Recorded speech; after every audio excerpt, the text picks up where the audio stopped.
Good morning, children. In geography, we will study the fifth chapter, natural vegetation and wildlife. As we know that there are many different types of trees, bushes, grasses, birds in the fields and parks in and around our school. So different types of plants or trees or these grasses can be found. Many varieties of many species of birds also. Can we think that these are all similar, or are there any different variations? Okay, or India, we know that a very large nation, very large country, it has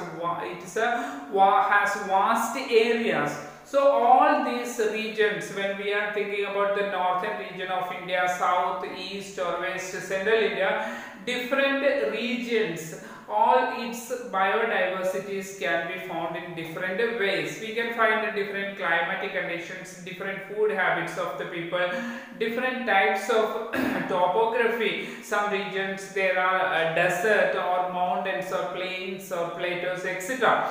So all these differences we can find out or we can see in our country. Our country is one of the 12 mega diversity countries in the world. That means that different mega biodiversities can be found here. So with about 47,000 plant species in India, we can find it.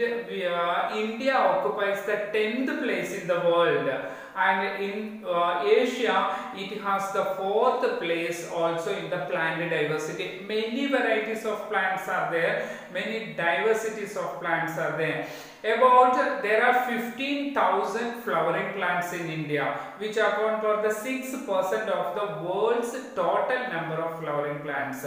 15,000 flowering plants are there, that constitutes the 6% of the world's total number of flowering plants.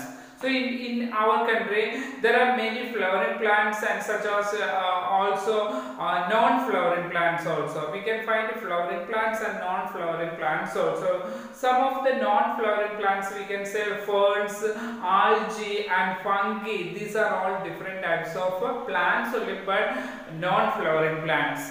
India also approximately has 90,000 species of animals as well as a rich variety of fish in its fresh and marine waters nearby surrounding the oceans or seas. Also there are many types of varieties of fish or aquatic animals are there. Even India has the lakes and rivers also. The freshwater lakes and rivers also has many varieties of animals like fish or other aquatic animals. Natural vegetation, what do we often say about natural vegetation?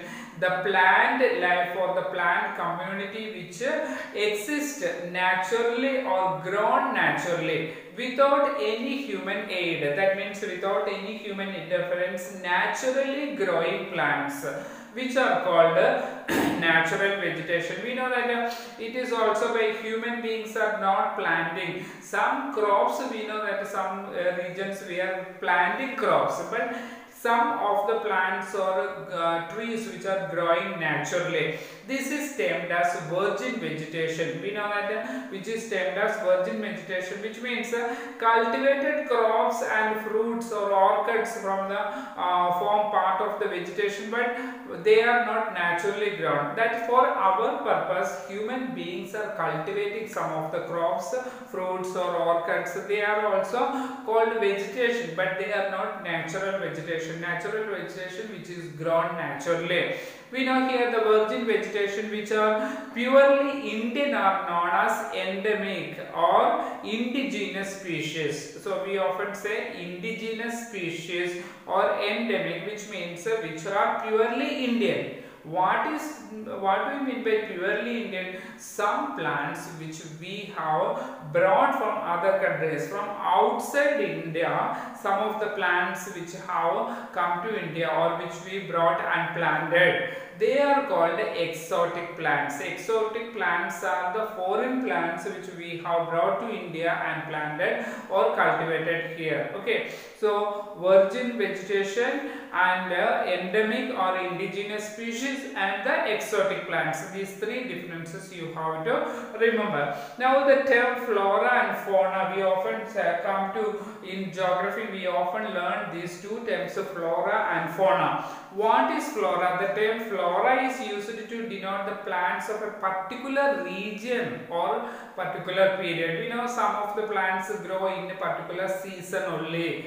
Okay, that is particular period only. Or some of the plants we can find a particular regions only, not all over the world. So flora is denoting the plants of a particular region or period. At the same time, similarly, the species of animals also referred to as fauna in particular region or particular period. Some of the animals also, even the birds, we know that they have no much life. Okay, very short period time period only they live. Now some animals we can find particular regions only, especially kangaroos are found in Australia. Like that, animals also many types of varieties of animals are there in the Arctic region. Also we can find some Arctic tern or polar bear, etc. These type of animals also. So the animal species are called fauna and plant species are called